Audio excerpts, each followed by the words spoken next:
ladies and gentlemen, my name is Kevin Jackowitz. This is the Kaged Review, and this is going to be a review for Dark Phoenix. I actually saw it when it came out, but everything's just running behind. Been really busy, so back to it. Everything's about a week late now. Dark Phoenix. There has been a lot of just very trash reviews on this movie. And so I had seen some of the non-spoiler reviews. I didn't get any spoilers, thankfully. But I wanted to, kind of get an idea. And I gotta be honest, I don't think it was nearly as bad as people were saying. Now, don't get me wrong, there were a lot of problems with this movie. A lot of problems.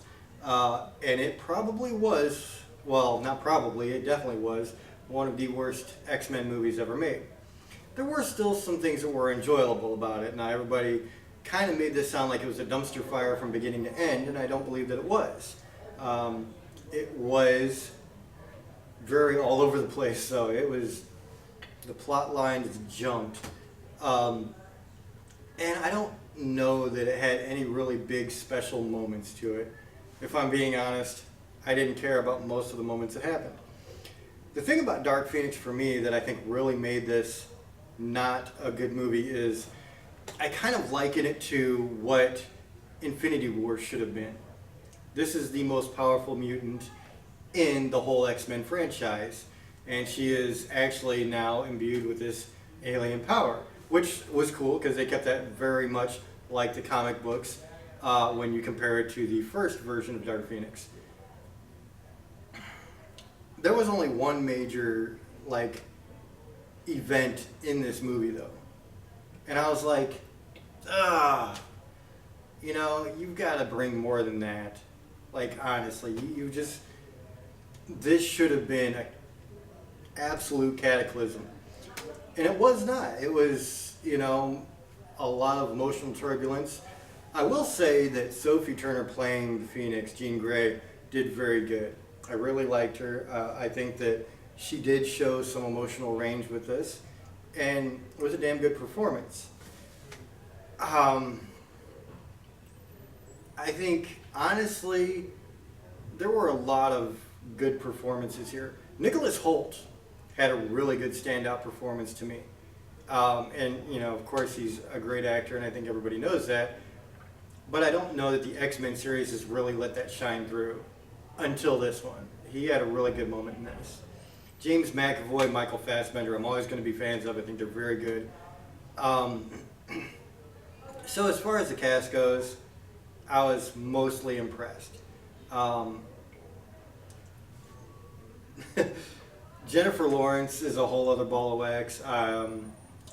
It's always been kind of weird seeing her as Mystique to me.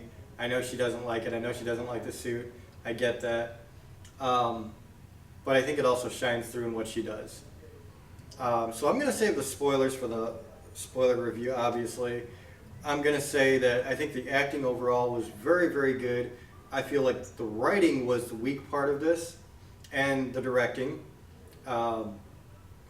It did not always look as good as I think it could have too. So,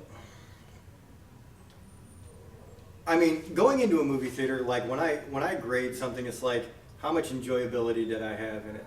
And there were a lot of moments that I actually really did enjoy. There were like 3 major fight scenes. And the last one, the train sequence that a lot of people have talked about, really was very, very good. You had your wow moments in that one. Which is kind of sad, actually, because being, again, Dark Phoenix, you would like to have your wow moments be the entire movie. I mean, honestly, it's Dark Phoenix. You expect things to happen. But yeah, I did have a lot of fun at certain points in this. There were moments that felt like it dragged, and there were moments that I were definitely kind of a little disinterested in tuning out. But overall, I mean, I have to give this a very middle of the road grade. So I think I'm going to give it a 5 out of 10, which is stronger than some people. I've seen a lot of people giving like 2s and 3s and 4s.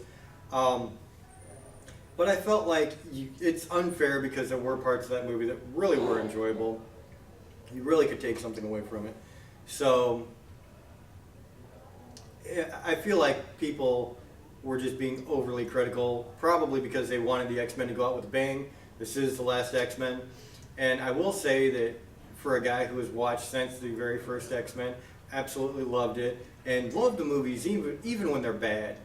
Like, even when they're bad, I still like the X-Men, just like this one. I liked it, didn't love it, but it was entertaining. And, you know, it's just got my favorite characters, so it's something that I'm going to like, even if it is a little bad, and that is the case here. I will grant you that. But, yeah, I feel like people are being very unfair, to be very honest.